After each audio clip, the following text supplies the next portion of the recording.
morning, dear users. We're happy to be here with you again, one more time in our series of webinars that we're launching during this year, 2020.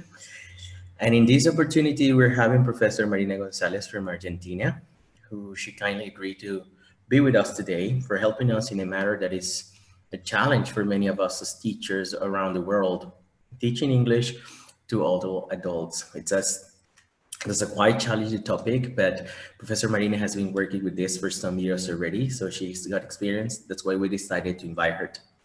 For you to know, Professor Marina is one professional, a DLT professional in Argentina. She worked for UFLO and UNPAZ in Argentina running different language programs, and she has also been a national in her country and international speaker in different events around the world.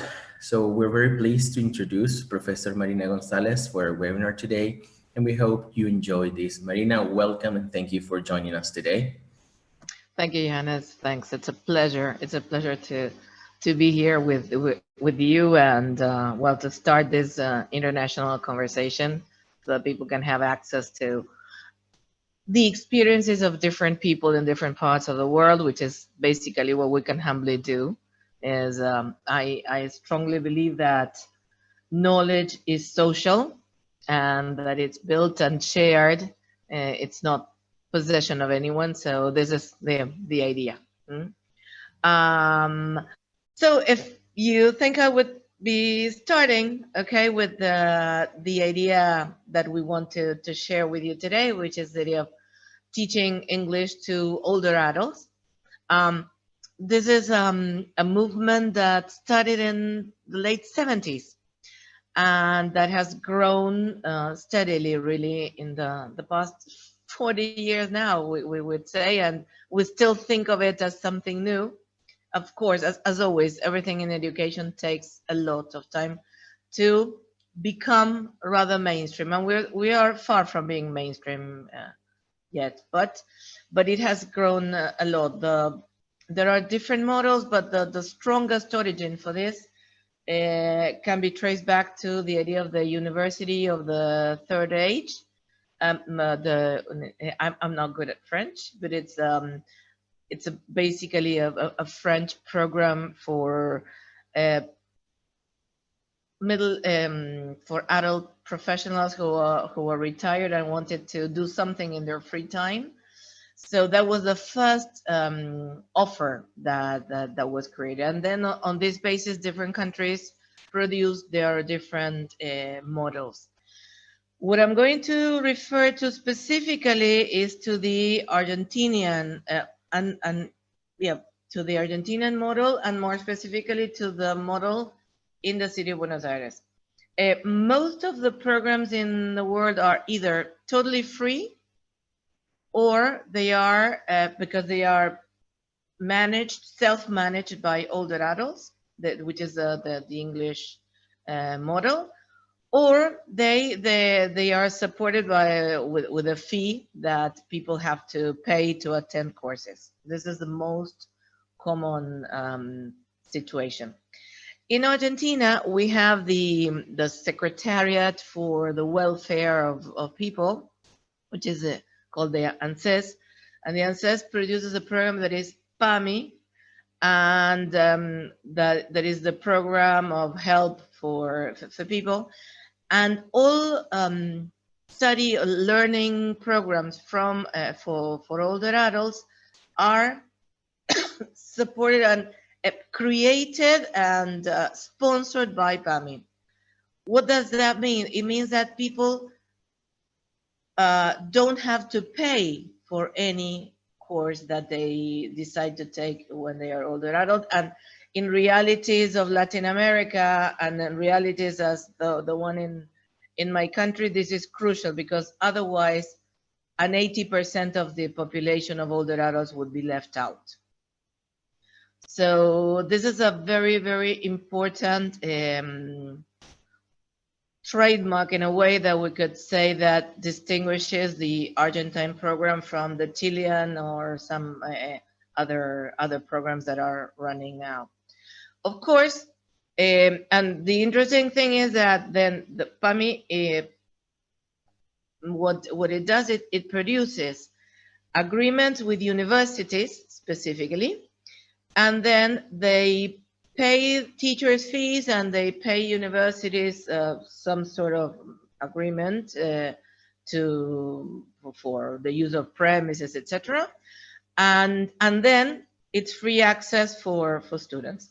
That of course creates an incredible demand, and well, this is the situation specifically in Argentina. Now, what I want to say, and my most important message today, is that teaching older adults is an act of love. Teaching is an act of love, and this is my standpoint. We, as a Latin American, I have to make emphasis on this because we belong in the continent of the pedagogies of love, and this is crucial. If there is anything that we have to share with the world, is that whatever we can do professionally can be led by the love that we have for the people that we want to help learning. And this is key in terms of the fact that it also limits what we are and what the other people are, and it empowers the people who we are teaching. It's not that they are going to learn because we teach, it's they're going to learn because they want to learn, and we are here to help them out. Now, as what happens with children, that in the case of children, you start somehow being part of the shaping of their lives. In older adults, it's exactly the other point. You receive a life that has been shaped, and you need to understand it in order to be able to connect with the people and help them do something that they want to do. Because this is another thing. I mean, as from the andragogical point of view, where when you teach adults, you receive a person who wants to learn.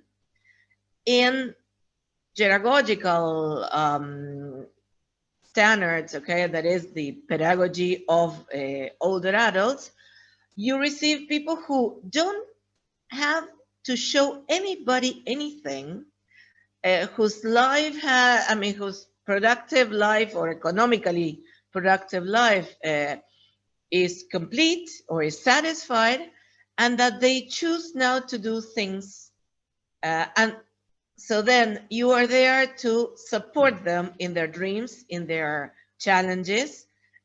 So first thing that we need to discuss within all this concept is who our older adults are today, okay? And this is important because the same happens. I'm going to try to draw a parallel with younger learners because this is the thing that we are mostly used to. Okay, but I mean, when we talk about young learners, we talk about whether they are millennials or not, etc. And the same happens with an older adult. I mean, I'm showing the picture of the Rolling Stones because Rolling Stones or Paul McCartney are within the specific age range of an older adult. That is what we used to call some years ago senior citizens, right, or other names. Now, and you can check this, which is interesting, you can check it in APA 7th edition. They bring a new separation or a new entrance on certain terminology, and the terminology for people who we used to call third age is older adults. It's not a term that you use anymore, the one of third age. And one of the reasons is because there is a discussion nowadays on longevity and on the fact that there is a fourth age as well, okay? So, I mean, what we used to consider, technically, what is considered the old third age, which is not nowadays older adults, is from 65 up to 80. And then 80 onwards is the fourth age, okay? So whatever we talk about when we refer to older adults are people between their 65 and 80 years old. Mm? And as you see, in this particular case, the people that we are teaching now, who are around 70, are people who were teenagers in the 60s. Okay, so they lived complete changes of the world. They were hippies. They were far more rebellious and liberal and experiencing strange things than we ever thought. Okay, so this is the key point, because I think that most of us have to fight with prejudice. And I'm going to go quickly into this, because whenever we think of an older adult, probably we think of the lady here in the picture, but we don't see the person in her. We don't see the life. We see limitations, and that is a prejudice called ageism. I recommend a Brazilian colleague, Heloisa Duarte, who has finished her master's thesis specifically on ageistic models in materials, and she's a specialist on this. And but what is very important is, if we are thinking about teaching older adults, of course, in terms of any course design, etc., we start first to think what we want to do. Then we need to think who our audience is, and then we need to think about ourselves in that context.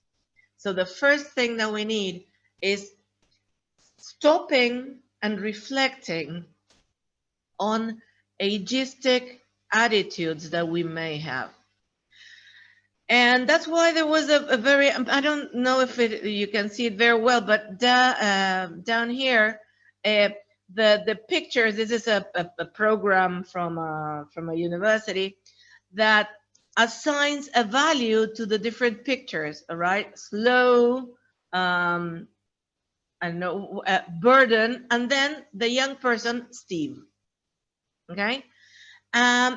I think that this is a very clear and easy to relate to example of situations of how we are ageistic. We are constantly, and any woman listening to this must absolutely understand what I mean when they always think that they say that when you become 50, you become invisible.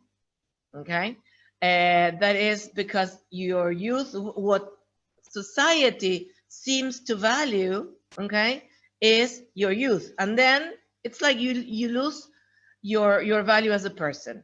But the great thing is that we are the older adult generation in this moment is an older adult generation that is strong, that knows how to fight, that knows how to defend their rights, and that's why all this movement is strong. I mean, really, in these times of pandemics, okay, when the most challenged population is older adults, okay, because of chronic of possible chronic disease, etc., we are in the very, very limit of between ageism and care for the population. Because in a way, all the things that we hear about older adults are their limitations, and not the things that they can do, and not the things that they feel that they can give to society. So I think that one of the many learnings that we should obtain from this exceptional moment of history that we are living in this COVID corona pandemic is taking a look and seeing if the concerns that we have for older adults are not strengthening certain levels of ageism, okay, or of prejudice that we may have towards older adults, seen as the outside. But the worst thing of the worst consequence of ageism is that then it will happen to yourself. If you consider old people not to be of value, what will happen to you when you become an older adult? What will be the value of your life? And that is a very, very important element. So, as a consequence, and in a way, bridging with what I just said, this brings us to thinking about our teaching ourselves. I mean, the person in this photo is my dear, beloved friend Ramon, who works with me in the PAMI project at UFLO. And I think that he's one of the best examples of people who can teach older adults. It's that smile that you can see in his face, that pride, only comes from love, is only the result of having created a deep bond with the learners and helping them do something that they are proud of. Really what they did was the production at the end of the year, last year, was a poem, a collective poem created by each one of them, and they put it together, which was about learning at any age. And I think that he's a great example of empathy, of connecting, all right, and of not feeling prejudice. And this is something that I have been, this has been my point of research in the past years, that was trying to find the qualities of teachers that succeed in older adult programs. And I'm going to say it in everyday terminology, but there is a very interesting research on feelings and the projection and the connection between the teacher and students. But it's basically this ability of a teacher with prejudice towards older adult population cannot teach older adults. This is the point. They cannot overcome without a very strong reflective process, which is something that it's not a demand of the profession, which should be, but I think that if you make it a demand, then it goes beyond professionalism, and it's something related to the human being, which would be desirable but cannot be mandatory. But it's people who are prejudiced towards older adults will never be successful. And I'm sorry not to be able to hedge my terminology here, but it's the chances of a prejudiced person being successful in an older adult program are very, very limited, unless this person engages in a fantastic journey of self-reflection and self-discovery, which will render this teacher as a more knowledgeable person and as a better person in the end. And why? What is at the core of this prejudice?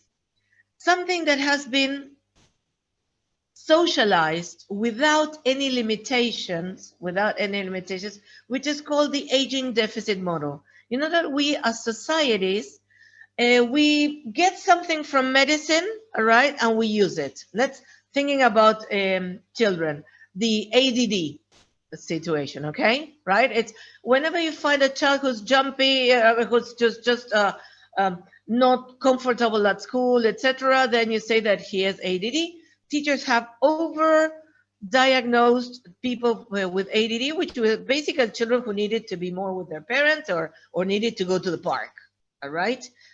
Then the parallel to this is the aging deficit model for older adults.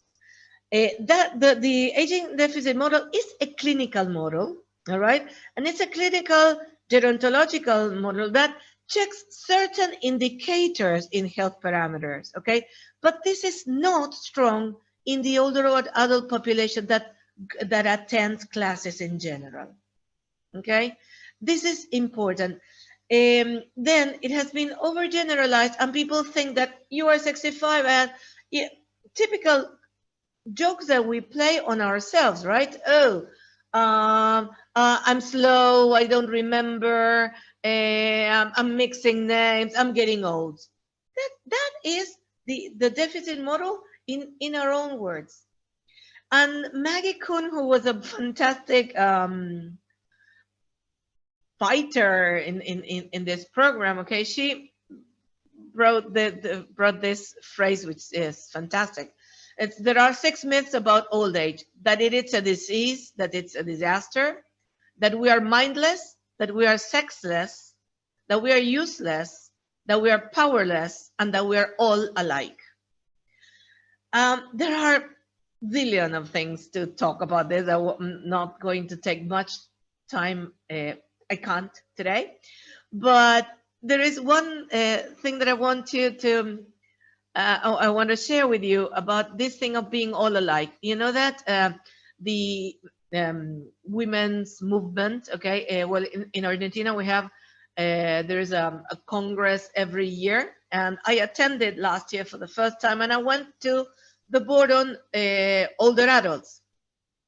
And it was fantastic to see, I mean, these empowered ladies who came from the provinces, who were most of them politically active, and one of them said, look, whenever I sit in a course, etc., I make sure that the teacher knows what my interests are, because if they have created a course for people like me, they should be interested in knowing what I want from them, because I'm not just any other person. I'm this person, and I am not similar to the other or the other or the other or the other or any other. And this is very important. They are individuals, right? They are not a group of people. They are a sort of a group of individuals that have different styles, that have challenges and differences, and that the biggest challenge for the teacher is to be able to understand. You cannot group them. You have to, I mean, if you group them, it has to be an artistic way of grouping, okay? But they don't have time to be nice with people that they don't care about. Okay, so if you want, I mean, they know who they want to talk with, and they know who they don't want to talk with. And one day they may be nice and share with somebody else, but they tend to make special groupings. Okay, so considerations. Okay, these are what I have mentioned so far are general ideas, but if I have to give you a grid to think about whenever you are teaching older adults, is first of all self-concept. 90% of the people who attend older adult courses are women, and most and in Latin America, and now that all the cases of violence and disrespect, okay, are visible, we receive an incredible variety of self-concepts, but most of them are people who think that they have been told by their families and by society that they are not good enough, that they are slow, that they are this, they are that. And so this is the key issue to consider. You need to see the older adults. Otherwise, you cannot teach them. It's not a class where you can walk in and teach. It's first you have to get to know the people, and then you can teach. Then learning experiences. I will share with you something from Ramirez Gomez, but learning experiences have shaped what they are and what they feel they can do. Some of them have been able to learn a lot. Many others have not. And many, for example, are excellent writers because they come from from generations where writing was important, okay, which is now happening again. But then, or whether they were good students or bad students, that will reflect because they try to be that student again. And then the most important thing for me, which is social access, which basically represents the idea of social class. I have been working with middle class university programs and with lower class or less economically comfortable classes, and the social access is incredible because there you find flaws, for example, in games. It's very common for people who are comfortable in economically, etc., to play games with their children, to have access to the theater, to cinemas, etc. And you find different populations who have never had this situation. So then, if you cross, okay, if you connect, I think that the line is this one: learning experiences to social access are going to be like the surface of the product that you can produce with your students, okay? And then family support. Family support is important first because you find lots, at least in big cities, you find lots of people who are alone, who live alone, who have no networks. So then there is no support whatsoever, and many times the groups of older adults are the support group. Many times you have families who support, who are proud of their elders doing things, and of course you have lots of male chauvinist situations in our cultures where they think that how come granny is studying if she should be cooking. And that is unfair because really we only have one life, and when we die we don't take the cooking that we did for the others. We will take the love that we gave the others, but we don't take what the servitude that we had. So I'm trying to keep up with time, okay? But it's something that we need to know, as I told you, in terms of thinking about the students, is why learn and study a language? Because you could say, I mean, really, why don't you could do some other thing. Why a language, right? And I have some reasons from the different groups that I've taught, and some traits that are common are the idea of staying active.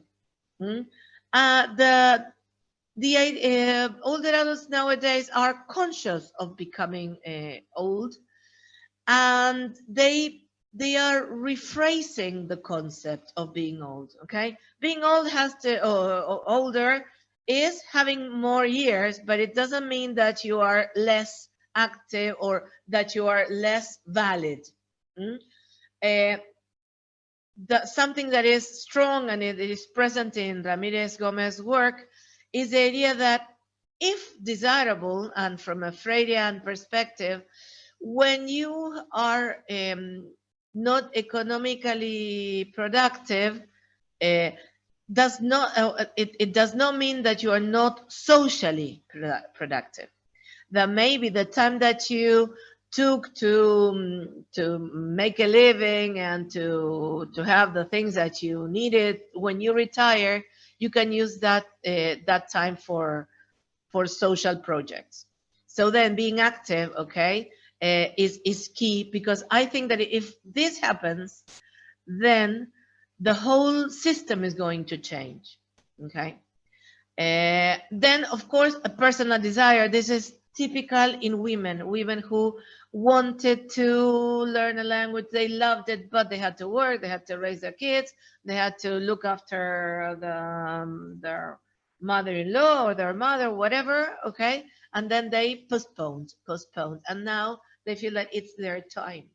And if I can tell you a story, not about English, but about swimming, I had a student of mine who told me that she wanted to learn how to swim, that she had been panicked about water, and that it took her 3 years as an older adult to learn swimming. And the first year, she just got into the swimming pool, and she just clung to the border, and that was her achievement, to be inside the pool. Then she started moving, and now she can swim. Okay, but her desire was so strong that she persisted, okay, and insisted for a full year, knowing that the only thing that she could do is get inside the water. So think about the strength that that those people that you've been taught to look at as weak have inside themselves. Okay, and then the typical middle class desire: travel and read. Okay, mostly the idea of traveling is related to our Latin American reality, where our children or family live abroad because of economic migration. Okay, so many older adults find that they have grandchildren in Canada, and that their grandchildren speak another language, and some of them have the possibility to go and stay some months with their grandchildren, and they want to take them to parties, or they want to pick them up after school, and that they need language for that. Okay, they need to play games with their children. So these are all the needs that they have. And what do they look from teachers? What do they expect from teachers and the classrooms? First, they need to be comfortable. They need to be well treated. They will not go back to a classroom where they feel that that they are not well received. And the other thing that is very important is that they expect the teacher to be patient. Okay, knowledgeable is important, fun, they like it, okay, but patience and good manners are more important, because they are people who are mistreated by society. And this is the key thing. So if you manage to, and if I have been clear enough up to this point, I have been able to show you, I told you about the people, about what they need, and about what you need to have reflected on and to have developed in order to face a class for older adults. So now I'm going to go deeper into the area of designing courses very briefly. But I chose this picture of my own board after teaching a first level in the low income area, because really it was comings and goings. It was not linear at all. All right. We started with very, very, very simple things. Okay. But when as a typical English teacher, I expect to start teaching greetings, I find myself with people who don't know the letters and the numbers. All right. So then it's like going back. All right. It's like, and then you go back and forth, and every time, and you need to relax and enjoy this. It's like this is something that cannot happen. Okay, right? So because as I mentioned in the previous slide, patience is the most important thing in older adult classes. Okay. So what are key issues? Any course for older adult needs to include in the materials, in the activities that you do, techniques that enhance memory. The picture there comes from the British Council website. Those free online activities that you have on jobs. For us, it's a drag and drop. Okay, drag and drop in an older adult implies a lot of mechanics, because it implies using the mouse, okay? For people who, many are not necessarily sure, and it implies doing something in another language, and it implies matching image and word, okay? And this is a typical memory activity, okay?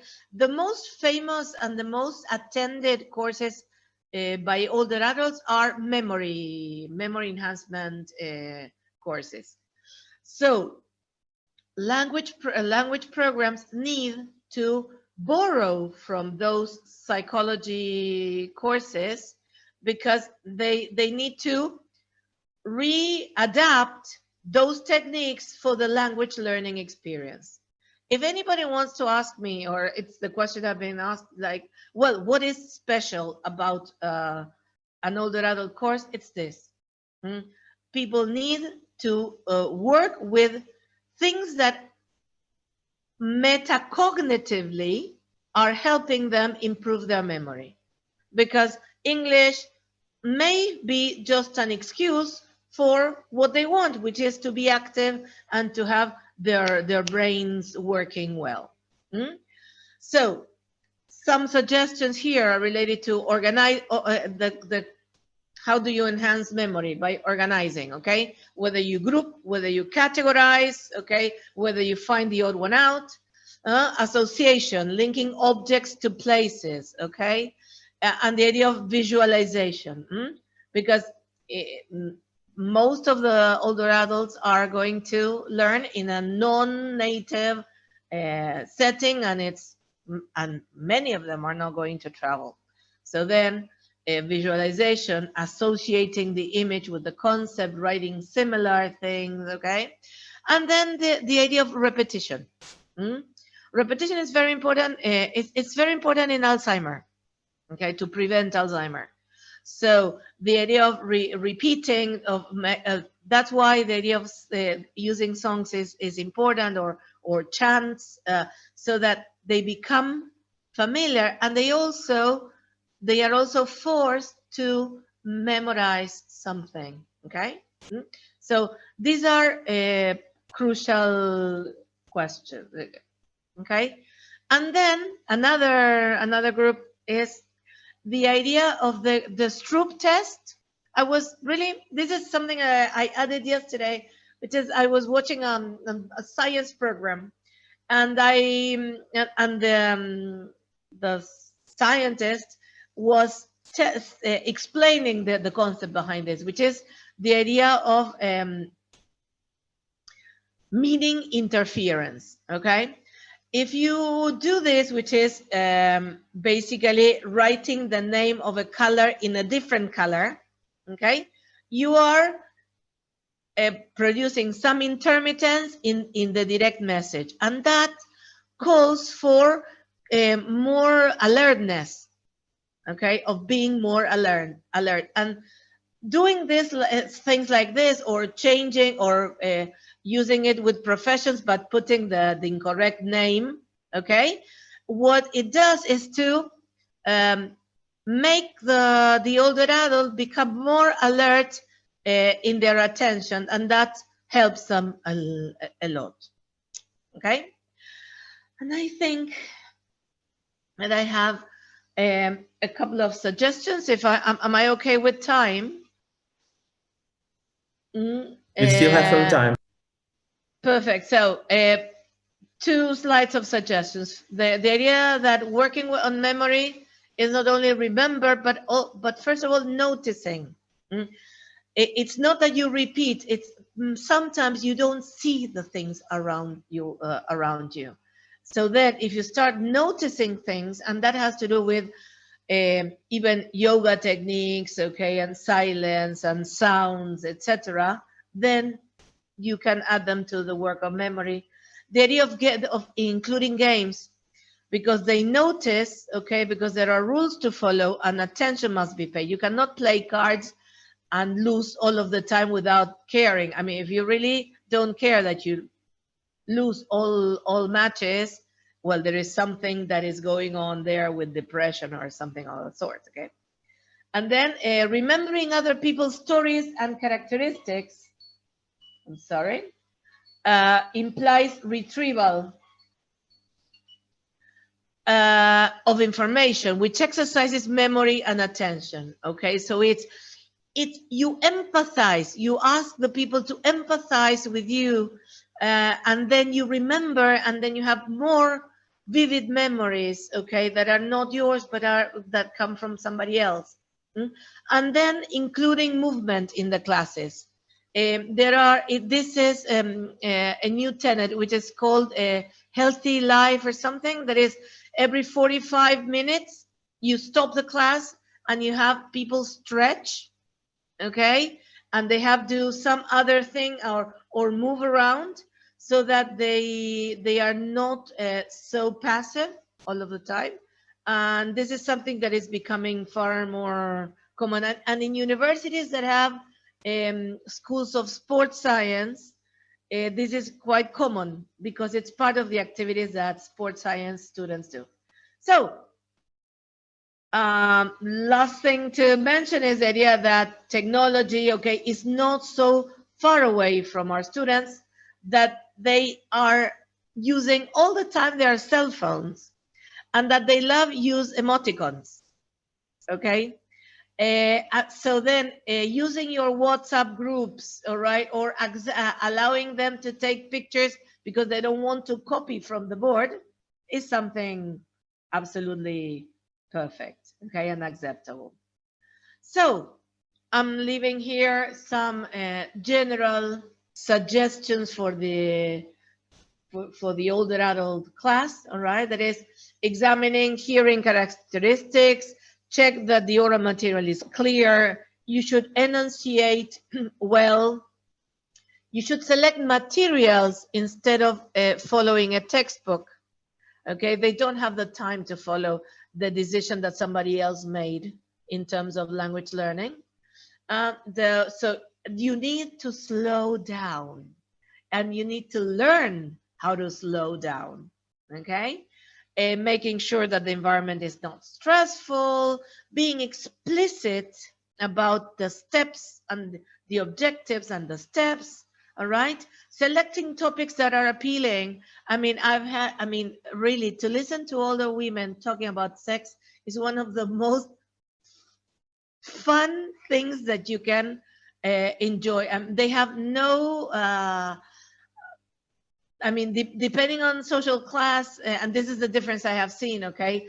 But middle-aged elderly ladies can talk about whatever in any moment, and you're really going to have the laugh of your life, okay? So I think that with these comments, I'm just saying somehow goodbye. And sharing this last phrase that I took from a Korean drama I finished yesterday called Chocolate, but that refers to this fact that the value of one's life is determined by how much love one gives, not by how much love one has received. And I think that this, as teachers, it's the path that we have chosen. So this is something that we should embody and enjoy. Okay, so this is it. Marina, thank you very much for, giving us this enlightening webinar. It's been very good and accurate information. In my case, I have had the opportunity to teach older adults a few times in my teaching life. So I was very interested in getting to know some details about from a more experienced teacher, professor than me in this area. So I'm very glad you decided to accept our invitation, and also to express and to show with some teachers, not just in Argentina, but now worldwide with this webinar, the information you have gathered, the experience you have had. And well, we can see by the way you were talking that you have enjoyed so much. So it's clearly that you're presenting a different perspective of what teaching older adults is. And we really appreciate that. So We have some questions here, and we're gonna be, giving you these questions, that we have collected, and well, we will be discussing a little bit more in the last minutes of this webinar. Okay, so All just a right. sec. Yeah, sure. So start reading the questions. Perfect. I can't hear you in this moment. Now, can you hear me? Yes, now I can. Perfectly. It says, the first question that we have here, how difficult is it to incorporate properly older adults into educational programs? And it says even moreover into language programs. What's the level of difficulty you have found in this? It all depends on the level of entrance that they have for the program, and that's why I mentioned that the idea of social access is and learning experiences is key. If you work in private universities, for example, or that create programs for middle class retired professionals, it's the same as any class. They may be more demanding in terms of that they have one question and they want you to answer their question and they don't listen to the others. But really, they are trained in learning, so then they don't have any particular problem. They really learn very well, and they have time to study and they want to study. So they are like the perfect students. Now, when they come from backgrounds where they don't have learning experience, or where they have had poor experience, a poor learning experience, or they have unfinished education, then that situation is more challenging. I think that it's one of the most rewarding, because it's like teaching literacy in a way. Okay. And that is where, for example, the role of games is different, because it's not using games again, but it's teaching them maybe for the first time how to play a game. So it's Okay. making things accessible for people who didn't have. So that's how it changes depending on. Great. So the background, the experience the student have, doesn't matter the age, if it's 60 or 70, then you're telling me that's what will make a great impact in the incorporation of this individual into the learning system, right? Yep, absolutely. Okay. They may have a different style. But it's more whether they want. They may need to slow down. Some of them, some others not. Because you have some people who have been. You may have people in your language programs who have postgraduate university degrees, and those people are far more used to learning that a young adult who's just starting university. Totally. Not in the age range that we're talking. No, not particularly. Yeah. We have a question here from one of our spectators. It says, I remember that last year I had a student. She was very good with grammar, but she quit her course because she couldn't speak. We motivated her a lot. He gave her all tools. We gave her all tools. What could have happened? Basically, that is self-concept. What I mentioned about self-concept, you can motivate, but if the person, you remember that I told you, I mentioned that you receive the result of a life when you teach older adults. So there are lots of things that you can try and do, and some of them will be effective, and some others will not. And in the case, if you come with if you receive a student whose self-concept is destroyed, who does not believe in herself, etc. What you need, I mean, you can be paratherapeutical, and you are part of her therapeutical work on her own life, but you cannot change her. You can be satisfied with the fact that you helped her.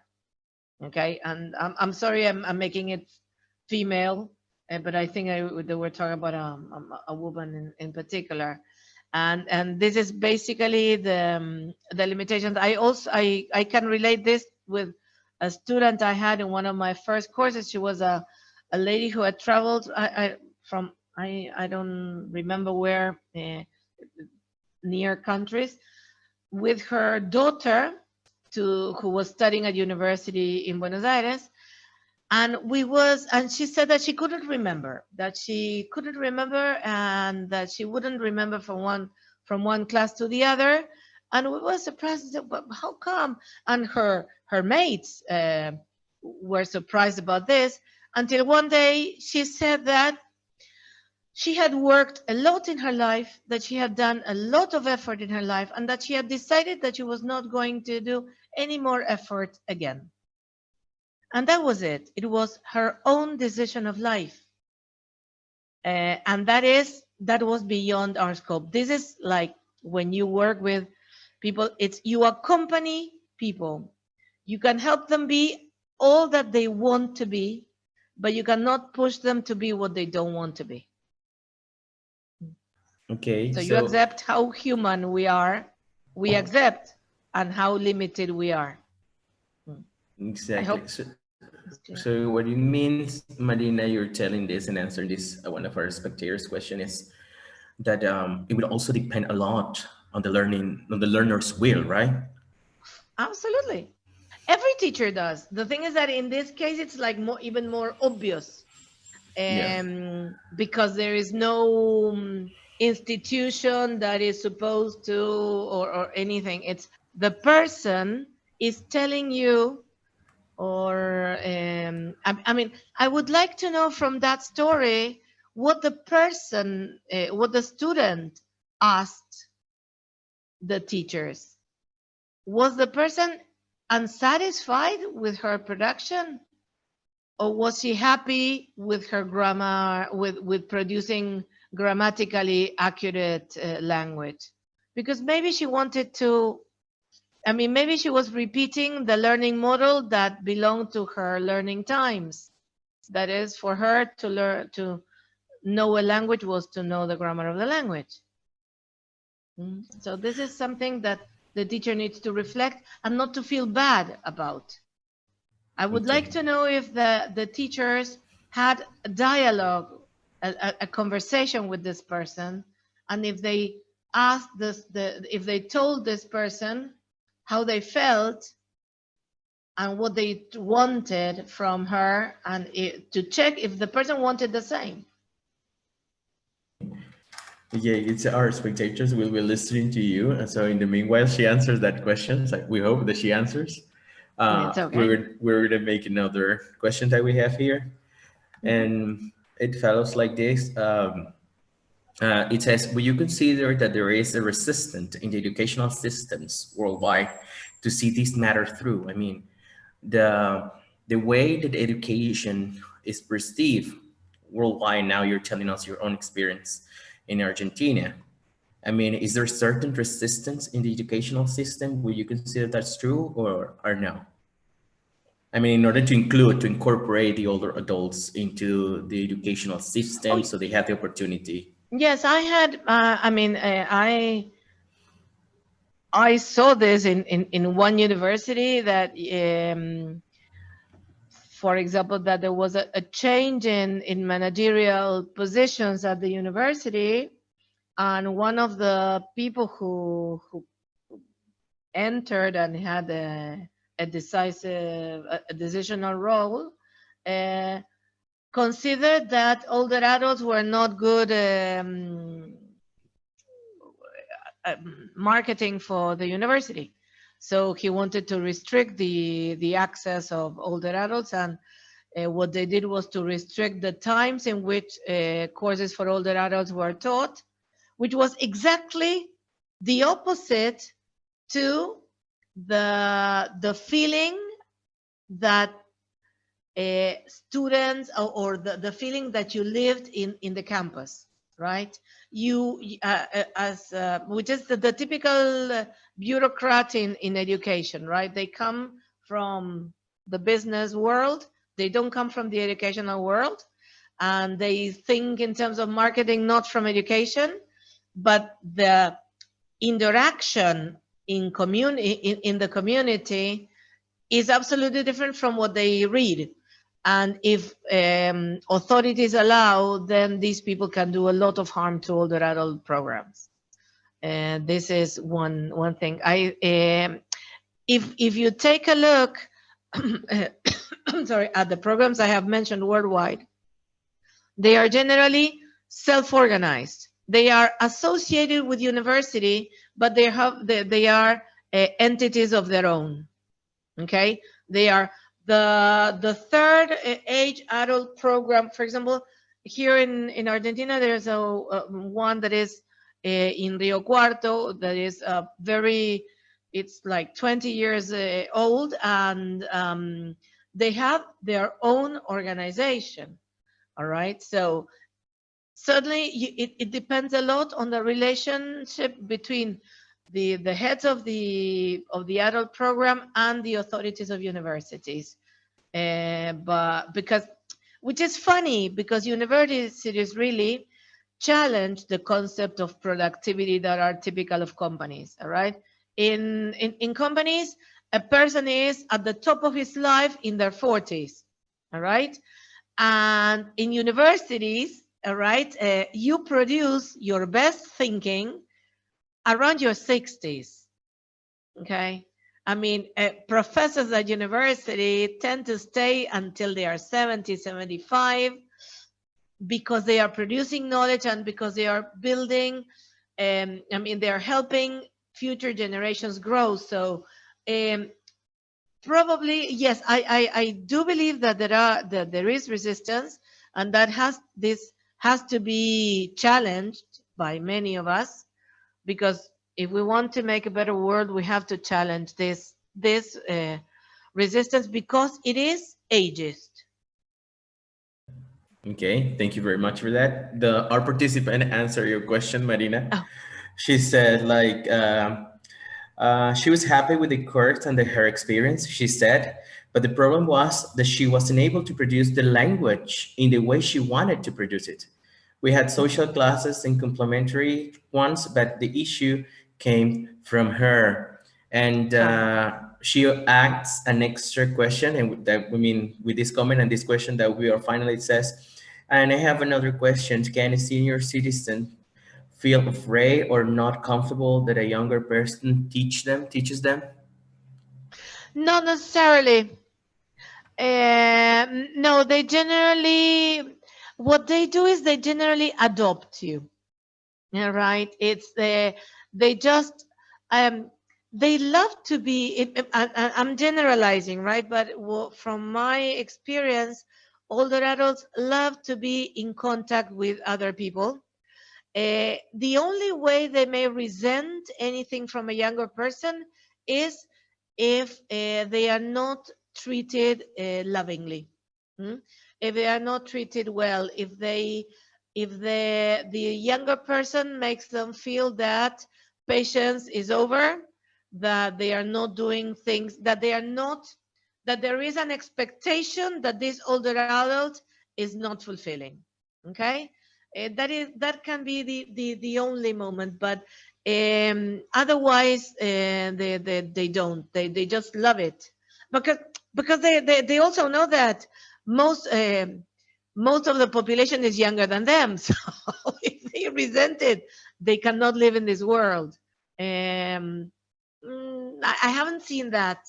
I have always seen older adults just creating loving bonds with all teachers that they have of all different, and all of them are younger. Thank you very much. No? So this girl I was asking from, I mean, those questions, she's in Argentina, Marina. Oh, really? Yes. Okay, She's so she can call me. We can yeah, have coffee. she's been there, I guess, for 2 years already. And yeah, she's been teaching there. So I mean, I Oh, didn't is it know. Doris? No. No, No. no, not Doris. This is she used to be one of our helping hands at Van Diesel some years ago, one of our students. Now she's there. She's already a Ah, teacher and she's been living there, I guess, for 2 years. So, well, I didn't know she had this experience with older adults. It was very, I mean, good to know. So you could help her a lot. absolutely. Sure. Just give her my phone. Yeah, I will let you, I mean, I will give her your contact for sure. Well, Marina, we have to be closing now, but we are very pleased that we had the opportunity to have you with us today. And for all I mean, the experience and knowledge that you share with us, not only with us, the Uterus Corner, but also with our community. Mhm. Uh, our community is around has around like 6,000 people on Facebook. So these will be watched and seen by those people because we're recording this material also for those that didn't have the opportunity to watch. And you can be sure that, I mean, in further occasions, we will be calling you for helping us one more time with our webinar or with something because since our experience from Venezuela, we knew you were a great presenter and we know that you put effort and very big love in everything you do. You're a very passionate teacher. And that's what one of the reasons we decided to invite you. I mean, to join us in this series of webinars. So really, thank you very Thank much. you. Thank you so much. It's a pleasure. You are also very passionate people, and that's why you can always count on me. Excellent. So we will be launching the recording in some minutes or in some time. So you will be have access to it in our YouTube channel. Anyhow, we will be publishing in our social media, so you will be able to share it as well with your community in Argentina. Brilliant, because we also have a group on Facebook, which is EFL teachers working with older adults. So Amazingly. I would love to share that in there. We will Perfect. look for that group and then click it and follow it so we can see Great, all the exactly. things that you do. Okay, so one more time, Marina, thank you very much, and we hope to see you soon. Okay, Okay. thank Thanks. you very My pleasure. much. And stay safe. Yes, you too. Take care. Bye. Thank you. Bye.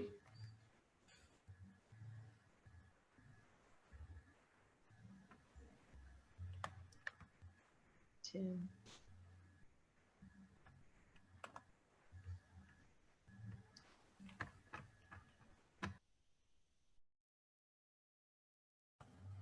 How do we? Well, dear editors, it was a pleasure to have you here. Please stay tuned. Our next webinar is going to be on June the 21st with Professor Tim Robinson from the USA. He's the Associate Director of the English Language Center at the University of Denver. So we hope to see you there. Certainly. We will be talking with Tim about the creation of online courses. So do not miss this webinar, especially now that most of our educational system has gone online. So it was a pleasure to have you here, as Joel said, and we hope to see you soon. Okay? Bye. Bye.